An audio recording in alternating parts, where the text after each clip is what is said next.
This is HYTE Keeb TKL mechanical keyboard.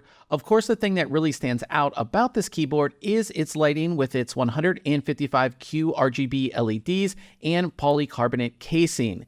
These two things together really make for a great light show, and of course you can control all of that with their Nexus software.